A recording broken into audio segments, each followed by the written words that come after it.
بسم اللہ الرحمن الرحیم۔ السلام علیکم۔ پاک لینڈز پاکیزہ ٹی وی سے اویس ریاض شیخ آپ سے مخاطب۔ ناظرین، پاکستان کی جو بلیک اکانومی ہے، نان ڈاکومنٹڈ اکانومی جسے کہتے ہیں، ایک اندازے کے مطابق تقریباً ٹوٹل اکانومی کا 90% حصہ ہے۔ یعنی کہ اگر پاکستان کی اکانومی 100% ہے، اس میں سے صرف 10% اکانومی گورنمنٹ کے کھاتوں میں چڑھی ہوئی ہے، گورنمنٹ کے ریکارڈ میں موجود ہے، جس کی بیسس پہ یہ فیصلہ کیا جاتا ہے کہ پاکستان ڈیفالٹ کر رہا ہے، نہیں کر رہا، یہ ہو رہا ہے، وہ ہو رہا ہے، ہم بہت بیکورڈ ہیں دنیاوی ممالک سے، دوسرے کمپٹیشنز میں ہم پیچھے ہیں، جس کی بیسس پہ ہمیں قرضے دیے جاتے ہیں، یہ ساری چیزیں ہوتی ہیں۔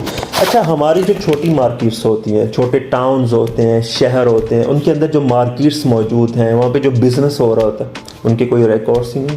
ہمارے شروع ہو جائے لاہور سے لے کے جتنے بھی چھوٹے چھوٹے شہر آتے ہیں، لاہور سے لے کے دوسرے بڑے شہر تک کے درمیان میں جو ٹاؤنز آتے ہیں، جو ولیجز آتے ہیں، جو مارکیٹس موجود ہیں، جو شاپنگ ایریاز موجود ہیں، کچھ بھی گورنمنٹ کے ریکارڈ میں نہیں ہے۔ کون کتنی سیل کر رہا ہے گورنمنٹ کے ریکارڈ میں موجود نہیں ہے۔ کون کتنا بزنس کر رہا ہے، کہاں سے مال آ رہا ہے، کہاں پہ جا رہا ہے، لوگوں کے پاس کیش کیا پڑا ہوا ہے، لوگوں کے پاس جو ہے وہ ان کے اکاؤنٹس میں کیا پڑے ہوئے ہیں، گورنمنٹ کو کچھ پتہ ہی نہیں۔ اور مزے کی بات یہ ہے کہ جو ٹیکس نہیں دیتے، یعنی کہ اللیگل جو کام کرتے ہیں، ان کو بجائے اس کے کہ ہم ٹیکس کی طرف لے کر کے آئیں، ان کے لیے علیحدہ سے سلوٹ بنا دیا نان فائلر۔ لو جی، آپ قانون فالو نہیں کر رہے، ٹھیک ہے، اوکے، نہ کریں فالو، یہ آپ نان فائلر ہیں، لہٰذا آپ اتنا ٹیکس دیں۔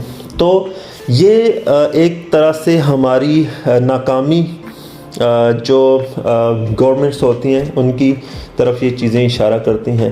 اس میں ایک اور چیز ہوتی ہے، لوگ ٹرسٹ نہیں کرتے۔ لوگ ٹیکس دراصل وہ رقم ہوتی ہے جو سروسز کے اگینسٹ آپ پرووائڈ کرتے ہیں، یا جو پرووائڈ کرنے کے بعد آپ نے سروسز لینی ہوتی ہے، اس کو کسی بھی اینگل سے دیکھ سکتے ہیں۔ لیکن گورنمنٹ کی جانب سے وہ فیسلٹیز، وہ سروسز بھی پرووائڈ نہیں کی جاتی، جس کی وجہ سے لوگ ٹرسٹ نہیں کرتے، لوگ بھی پھر ٹیکسز نہیں دیتے۔ تو ایک طرح سے یہ کلیش ہوتا ہے۔ تو اس کلیش کے اندر ٹرانسپیرنسی کی ضرورت ہے، لوگ ٹیکسز پراپر دیں اور گورنمنٹ اس ٹیکسز کی سروسز پراپر دے، کیونکہ یہاں پہ ایموشنلی یا سینسیشنلی کوئی سین نہیں ہوتا، لینے کا دینا ہوتا ہے۔ تو یہ ایک چیز ہوتی ہے۔ ہم پریشان ہو رہے ہوتے ہیں آئے دن کہ بھائی معاملات خراب ہیں، ملک ڈیفالٹ کر جائے گا، لوگ انویسٹمنٹس نہیں نکال رہے ہوتے، تو ایسا کچھ بھی نہیں ہوتا۔ بہت سارے ماہرین ڈیفرنٹ رائے دیتے ہیں کہ کیا کیا جائے، جو پاکستان کی اکانومی کی بری حالت ہے، اس کے حل کے لیے ہم کیا کر سکتے ہیں۔ ڈیفرنٹ چیزیں سامنے آتی ہیں۔ کچھ کہتے ہیں کہ بھائی ٹیکسز کو بالکل ختم کر دیا جائے وقتی طور پہ، کچھ کہتے ہیں کرنسی چینج کر دی جائے، کچھ کہتے ہیں کہ پرائسنگ کنٹرول فیکٹرز ختم کر دی جائیں، کیونکہ گورنمنٹ کے جو پرائس کنٹرول سسٹمز ہیں وہ اتنے ویک ہیں کہ ہم سوچ بھی نہیں سکتے۔ ایک چیز لیٹس سپوز مجھے 10 روپے کی پڑ رہی ہے، گورنمنٹ کہے گی 9 روپے کی سیل کرو، تو میں اوبیسلی 10 کی چیز کو 11 میں سیل کروں گا، پروفیٹیبلٹی کو ایڈ کر کے، اور پھر فلکچویٹ بھی چیزیں کر رہی ہوتی ہیں، ریٹس اوپر نیچے بھی ہو رہتے ہیں مارکیٹ کسی۔ ایک جو اے سی بیٹھا ہوا ہے ڈسٹرکٹ کے اندر، تحصیل کے اندر، یا پرائس کنٹرول آفیسر بیٹھا ہوا ہے، اس کو گراؤنڈ ریئلٹی کا علم ہی نہیں ہوتا ہے، تو وہ اپنے پاس سے چیزیں مارکیٹ فیکٹرز کو دیکھے بغیر ریٹ دے دیتا ہے۔ اب مارکیٹ میں ریٹ اسے مہنگا ہوتا ہے، اس وجہ سے بھی اکانومی جو ہوتی ہے وہ نافرمانی کی طرف جاتی ہے، لوگ نافرمان ہو جاتے ہیں نا ریاست کے، جب آپ گراؤنڈ ریئلٹی سے ہٹ کے چل رہے ہوتے ہیں، تو یہ بھی بہت ضروری ہوتا ہے۔ تو اور بھی ڈفرینٹ قسم کے آئیڈیاز دیے جاتے ہیں۔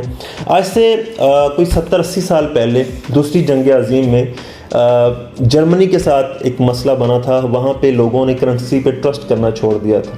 ایک بہت ہیوی، آپ کبھی انٹرنیٹ پہ سرچ کیجیے گا جرمن اکنامک میراکل کے بارے میں، وہاں پہ پھر ایک بندہ آیا، ان کا فادر آف نیشن، اس نے آ کے ساری چیزیں بدل دی۔ جو پریشر گروپس تھے، جن لوگوں نے قبضہ کیا ہوا تھا، ان کی آنکھ سے بچا کے اس نے پلانس دیے۔ سنڈے والا دن ٹی وی پہ آ کے اس نے اسپیچ کی، لوگوں کو ایک نئی کرنسی دی جس پہ وہ ٹرسٹ کر سکیں۔ اس سے پہلے لوگ کرنسی پہ ٹرسٹ نہیں کرتے تھے، اس سے پہلے لوگ سگریٹ کے پیکٹس کو یوز کرتے تھے آپس میں، جو ہے وہ ایکسچینج، میڈیم آف ایکسچینج کے لیے۔ اس کے علاوہ بارٹر سسٹم کو یوز کرتے تھے۔ بلیک اکانومی میں وہ بہت زیادہ جا چکے تھے، کیونکہ وہ گورنمنٹ کی چیزوں پہ یقین نہیں کرتے تھے۔